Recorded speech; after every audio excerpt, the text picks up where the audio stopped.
بسم اللہ الرحمن الرحیم عن ابی ہریرہ رضی اللہ تعالی عنہ قال قال رسول اللہ صلی اللہ علیہ وسلم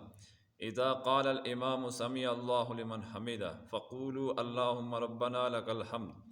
فإنه من وافق قوله قول الملائکة غفر له ما تقدم من ذنبه رواہ البخاری و مسلم۔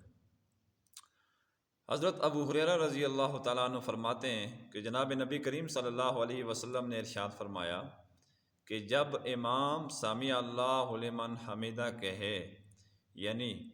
یہ کلمہ کہے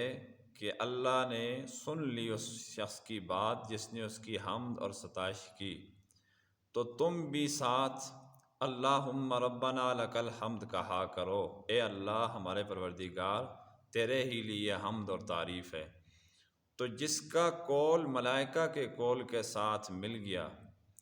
یا ملائکہ کے قول کے مطابق یا موافق ہو گیا تو اس کے پچھلے قصور اور گناہ معاف کر دیے جاتے ہیں۔ یہ بخاری اور مسلم کی روایت ہے۔ جماعت کی نماز میں جب امام رکوع سے اٹھتے ہوئے سامع اللہ لمن حمدہ کہتا ہے تو ایسے موقع پر ملائکہ اس کے جواب میں اللہم ربنا لک الحمد کا کلمہ کہتے ہیں۔ تو نبی کریم صلی اللہ علیہ وسلم نے ارشاد فرمایا، یعنی حکم دیا کہ اس موقع پر مقتدی جو نماز پڑھنے والے لوگ ہوتے ہیں باجماعت، ان کو چاہیے کہ وہ بھی امام کے ساتھ ساتھ، یعنی امام کے فوراً بعد وہ یہ کلمہ کہیں اللہم ربنا لک الحمد۔ جس کسی کا کلمہ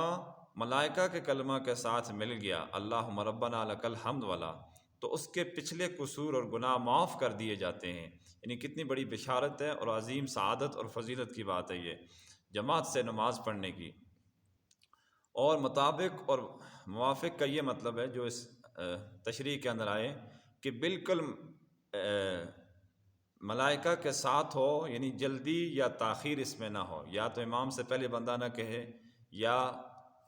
تاخیر اس کے اندر نہ کرے، ورنہ پھر وہ ملائکہ کے ساتھ والا معاملہ ختم ہو جائے گا۔ قرآن و حدیث کے اندر جہاں کہیں بھی کسی خاص عمل کے ساتھ گناہوں کی بخشش کا ذکر ہے،